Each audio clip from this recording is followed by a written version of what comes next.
So the world is on track to break the record for the hottest year in history. World leaders, business leaders and activists have gathered for Climate Week at the United Nations Climate Action Summit in Manhattan in New York. Now, this Sustainable Development Goals Summit aims to discuss and also address the issues of climate change and bring back the world's attention to the ongoing climate crisis. Now, the Climate Summit comes 10 weeks ahead of the COP28 Climate Summit that is to be hosted by the United Arab Emirates. In his very opening remarks, the United Nations Secretary General Antonio Guterres has called for the ending of hunger and for switching to the renewable sources of energy. War on nature must stop. We must end the triple planetary crisis of climate change, pollution and biodiversity loss. We are building a group of champion countries to explore how to reform economic policies and put nature and biodiversity at the heart of all decision-making. And our next report gives you more details as to how sustainable development goals can in fact help in battling the climate disasters and also bring relief to those who have been affected pretty badly. Take a look. A to-do list of sustainable development goals set in 2015 appeared to be in peril, according to world leaders meeting at the United Nations this week. Their declaration, adopted by consensus at a summit before the annual UN General Assembly, warns that if there's no urgency soon, the world may soon face serious consequences. A list of 17 development goals were established to wipe out hunger and extreme poverty and battle climate change by 2030.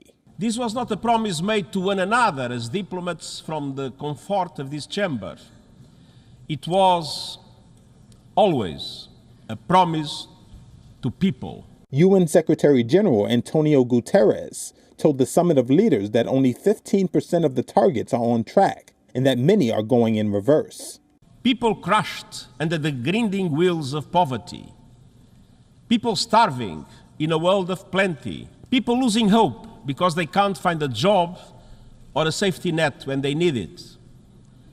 Entire communities literally on devastation's doorstep because of changing climate. What do we want? What do we want? This issue is one of the issues, the biggest issue of our time, and because of that, we must be too big and too radical to ignore. Democratic U.S. Representative Alexandria Ocasio-Cortez joined tens of thousands of protesters on Sunday to kick off Climate Week, filling the streets of Midtown Manhattan ahead of the UN General Assembly, calling for President Joe Biden and other world leaders to end the use of fossil fuels. We will not give up. We will not let go.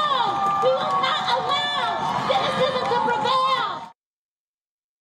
Earlier this month, Guterres called on G20 leaders to ensure a stimulus of at least $500 billion per year towards meeting SDG goals.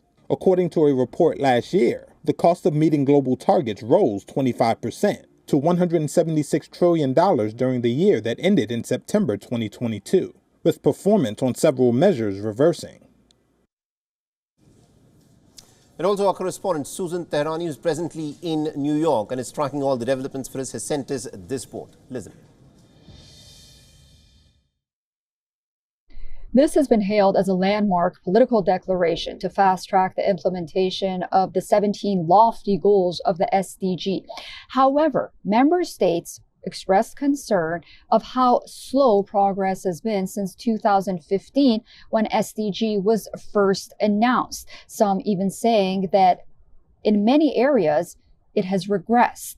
SDG was launched in 2015 with the aim of, quote unquote, leaving no one behind. It tackles issues like poverty, climate change, as well as education. Susan Tehrani reporting from New York for WION World is One.